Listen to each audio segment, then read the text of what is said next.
Bueno, hemos llegado al tercer y último apartado en el que están los pueblos de indios. Este incluye los principales asentamientos, la distribución del pueblo y las dependencias económicas.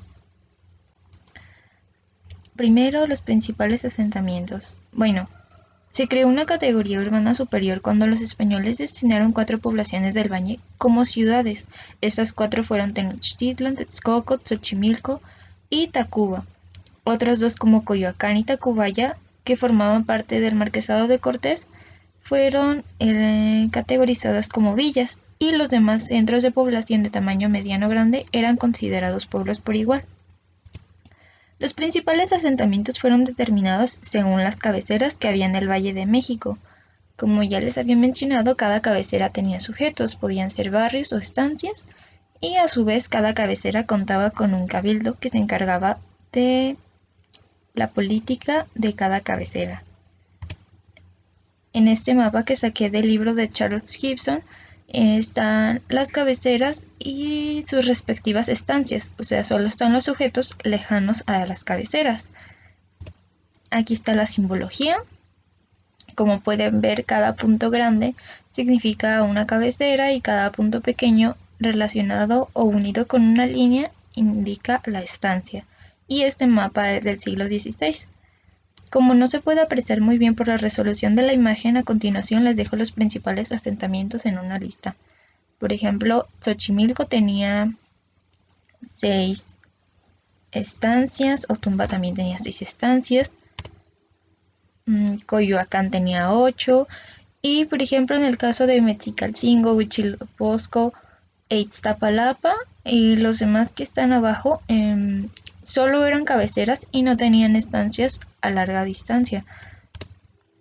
Tenochtitlan, que era el que contaba con más sujetos estancias, tenía 32, y finalmente Tlatelolco, que tenía 20, también tenía de la mayor cantidad de estancias en el Valle de México. Ahora, la distribución del pueblo. Bueno, como ya sabemos, los primeros años después de la conquista, Cortés se vio obligado a maltratar a los indios debido al cambio de amos, porque habían indios que se oponían a su régimen y ponían mucha resistencia, que fueron sofocados con la rudeza de los españoles. Murieron casi todos los altos jefes indios y otros de menor importancia fueron desplazados. La estratificación social de los indios se vio desplazada a una sola. Aunque este proceso tomó mucho tiempo, los españoles buscaron prevalecer por encima de la población indígena, a pesar de que estos conformaban la mayor población.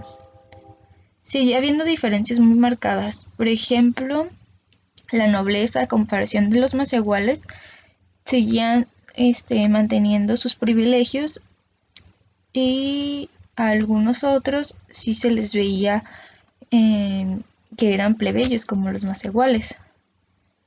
Aquí les puse la pirámide de la sociedad indígena antes de la conquista, y esta era la estratificación que se tenía.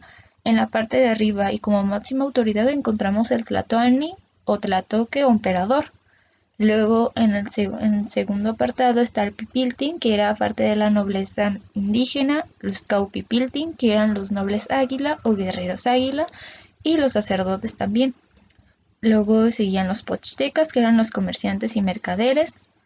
En el cuarto piso de la pirámide están los macehualtin o los macehuales, en el cual estaban incluidos los plebeyos, los agricultores o artesanos.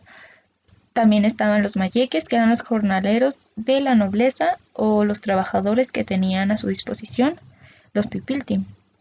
Y finalmente, en el quinto y último escalón de la pirámide estaban los tlacotin, que eran los esclavos indígenas.